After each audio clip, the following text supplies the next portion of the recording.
Guys, that's nice. It looks great. I didn't set that up to look good, but it looks good. That's useful. Do you realize that I'm just gonna put my thoughts on the table. For a person in a confined dwelling, you know, reloaders, they're always trying to be creative. Alright, if you have a good solid board to mount into, and hang on, I want to tell you something about this in a moment.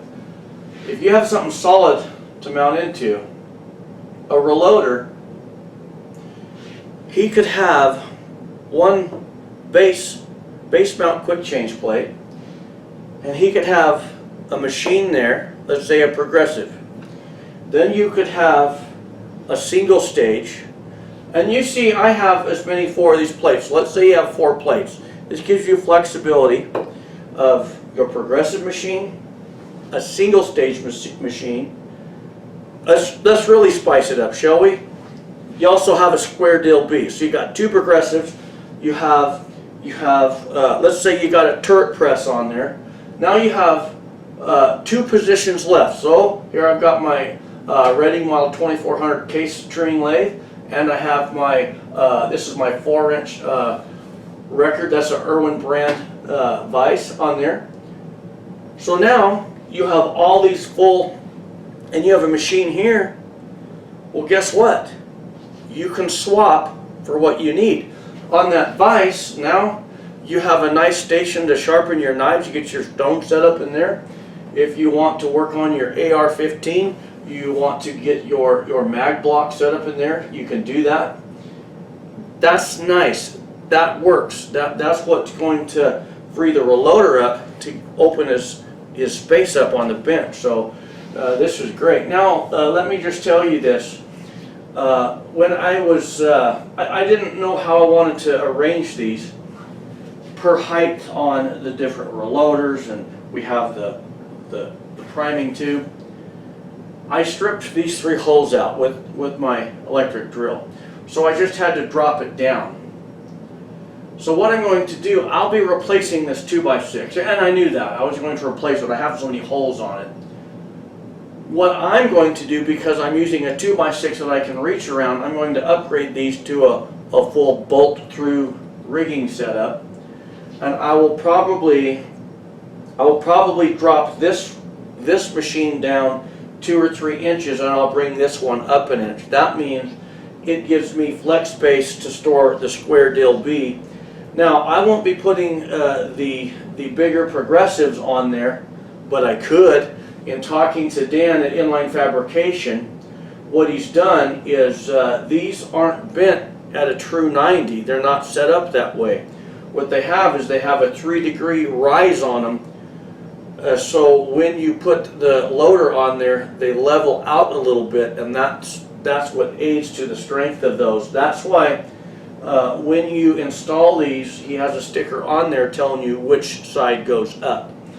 So that's pretty pertinent. Now, as far as these coming off, it's not going to happen. The only way you're going to get these to come off and end up on the floor is someone's going to have to physically grab it and rise it and back it out of there and let it go, because I have just hit these too many times going by, and guys, it hurts, okay? But, you know, I've never lost one on the floor. So it's a great system. And now I want to say something. I had a guy in one of my videos, he said that he wouldn't recommend this because, you know, it's right where someone's going to walk into it. But I have to argue that makes no sense at all, because the last time I checked, we already have a lot of overhang. Let's talk about that for a moment. All right, let's talk about people getting hit, you know, running into your equipment. I always tell, okay, my kids are raised, right? But it doesn't matter whether it's your kids, your grandkids, or the neighbor kids. All kids know something about my shop. When you come into my shop, it's time to be an adult. There's a time to be a kid and there's time to be an adult. If you can't be an adult, you can't come in my shop. And that means there's no running and there's no clowning around. If you clown around, in 1 year you can come back out and I'll see if you're an adult. And it's a great lesson for a kid. So if you're going to have kids where you're reloading, they have to be an adult. As far as neighbor kids, my kids are raised. I don't have that issue. But if I was raising my kids and there was friends, there would be no way their friends would come out in my shop to learn something like this unless I had a parent's approval. And then if they came out, then I would stand there, I would tell them what it does, and I would have no problem with that. But there's no clowning around in my shop. It's about adult business, and it's a good way to raise kids. So I don't have any problem with these overhanging. You know, that's a great system, and that alleviates a lot of problems that the reloader has in the way of bench space. That's a job well done. So Inline Fabrication, the storage shelves, Dan knocks it out of the park. So okay guys and gals, that's the end of this video. What do you say on the next video?